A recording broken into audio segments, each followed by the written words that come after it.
जाने माने social activist और लंबे समय से लद्दाख के हक की लड़ाई लड़ रहे सोनम वांगचुक पर लगा नेशनल सिक्योरिटी एक्ट यानी एनएसए हटा लिया गया है।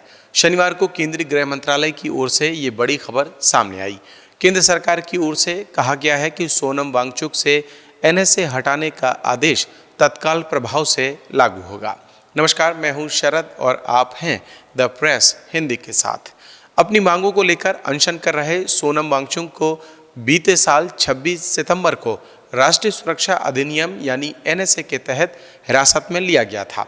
इसके बाद उन्हें लद्दाख से जोधपुर जेल शिफ्ट कर दिया गया था। वांगचुक जेल में 170 दिन गुजार चुके हैं। सोनम वांगचुक से एनएसए हटाने के पीछे केंद्र सरकार की ओर से तर्क दिया गया है कि सरकार बातचीत का माहौल बनाए रखना चाहती है और ये फैसला लद्दाख में शांति, स्थिरता और संवाद का माहौल बनाने के उद्देश्य से ही लिया गया है।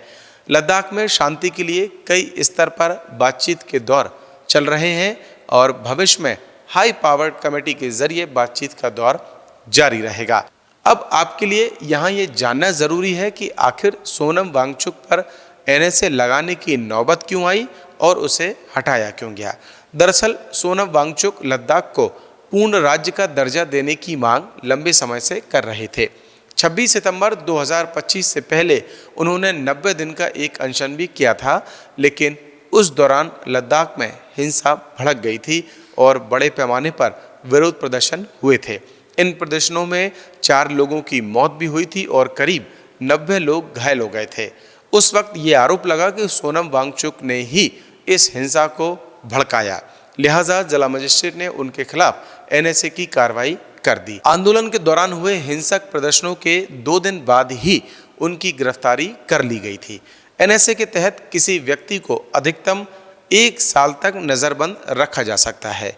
ये मामला सुप्रीम कोर्ट में भी गया और वहां पर वरिष्ठ वकील विवेक तन्खा वांगचुक की तरफ से पैरवी कर रहे थे।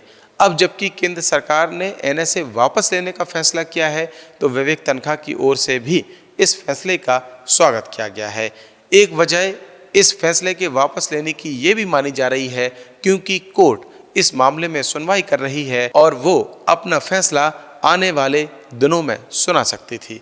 हालांकि जिस वक्त वांगचुक के खिलाफ एनएसए लगा था और उनकी गिरफ्तारी हुई थी, तब विपक्ष की ओर से सरकार को कटघरे में खड़ा किया गया था और सवाल किए गए थे कि एक ऐसे व्यक्ति के खिलाफ एनएसए लगाना जो प्रसिद्ध इंजीनियर और जाने माने सामाजिक कार्यकर्ता हैं, क्या सही है। हालांकि तब वांगचुक के भाषण की एक क्लिप को आधार बनाकर उन पर ये आरोप लगाए गए कि उनके भाषण की वजह से ही हिंसा फैली थी। हालांकि इस भाषण को लेकर बाद में कुछ खबरें ऐसी भी आईं कि इसके सिर्फ एक क्लिप को वायरल किया गया, जबकि पूरे भाषण का जो मजमून था वो भड़काऊ नहीं था। खैर, अब सरकार ने फैसला वापस ले लिया है, तो उम्मीद है बातचीत के रास्ते फिर खुलेंगे।